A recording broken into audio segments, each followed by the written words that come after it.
अगर मैं आपसे पूछूं कि भारत का सबसे बड़ा लॉस क्या था, तो आप क्या बोलेंगे? कोहिनूर। नहीं, भारत का सबसे बड़ा लॉस था नालंदा यूनिवर्सिटी का जला दिया जाना। और उसके जला दिए जाने से सबसे बड़ा नुकसान हुआ है हमारी हिस्ट्री को, हमारे प्रेजेंट को और हमारे फ्यूचर को, कि हम इसके बारे में सोच भी नहीं सकते हैं।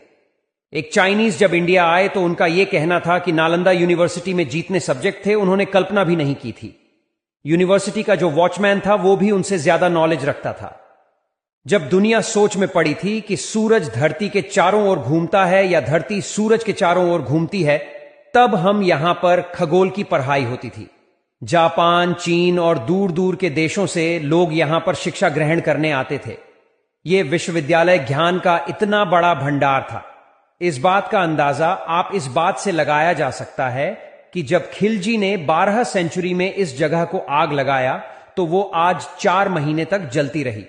आप सोच भी नहीं सकते कि वहां लाइब्रेरी में कितनी सारी किताबें थीं और कितना सारा ज्ञान जलकर राख हो गया। अगर मैं आपसे पूछूं कि भारत का सबसे बड़ा लॉस क्या था, तो आप क्या बोलेंगे? कोहिनूर। नहीं, भारत का सबसे बड़ा लॉस था नालंदा यूनिवर्सिटी का जला दिया जाना। और उसके जला दिए जाने से सबसे बड़ा नुकसान हुआ है हमारी हिस्ट्री को, हमारे प्रेजेंट को और हमारे फ्यूचर को, कि हम इसके बारे में सोच भी नहीं सकते हैं। एक चाइनीज जब इंडिया आए तो उनका यह कहना था कि नालंदा यूनिवर्सिटी में जितने सब्जेक्ट थे उन्होंने कल्पना भी नहीं की थी।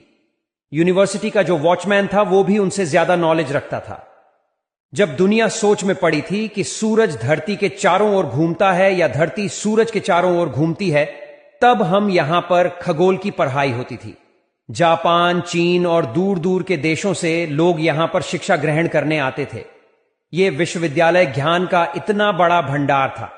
इस बात का अंदाजा आप इस बात से लगाया जा सकता है कि जब खिलजी ने 12 सेंचुरी में इस जगह को आग लगाया तो वो आज 4 महीने तक जलती रही। आप सोच भी नहीं सकते कि वहां लाइब्रेरी में कितनी सारी किताबें थीं और कितना सारा ज्ञान जलकर रहा। अगर मैं आपसे पूछूं कि भारत का सबसे बड़ा लॉस क्या था, तो आप क्या बोलेंगे? कोहिनूर। नहीं, भारत का सबसे बड़ा लॉस था नालंदा यूनिवर्सिटी का जला दिया जाना। और उसके जला दिए जाने से सबसे बड़ा नुकसान हुआ है हमारी हिस्ट्री को, हमारे प्रेजेंट को और हमारे फ्यूचर को, कि हम इसके बारे में सोच भी नहीं सकते हैं। एक चाइनीज जब इंडिया आए तो उनका यह कहना था कि नालंदा यूनिवर्सिटी में जितने सब्जेक्ट थे उन्होंने कल्पना भी नहीं की थी।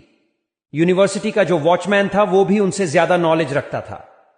जब दुनिया सोच में पड़ी थी कि सूरज धरती के चारों ओर घूमता है या धरती सूरज के चारों ओर घूमती है, तब हम यहां पर खगोल की पढ़ाई होती थी। जापान, चीन और दूर दूर के देशों से लोग यहां पर शिक्षा ग्रहण करने आते थे।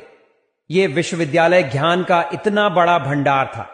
इस बात का अंदाजा आप इस बात से लगाया जा सकता है कि जब खिलजी ने 12 सेंचुरी में इस जगह को आग लगाया तो वो आज 4 महीने तक जलती रही।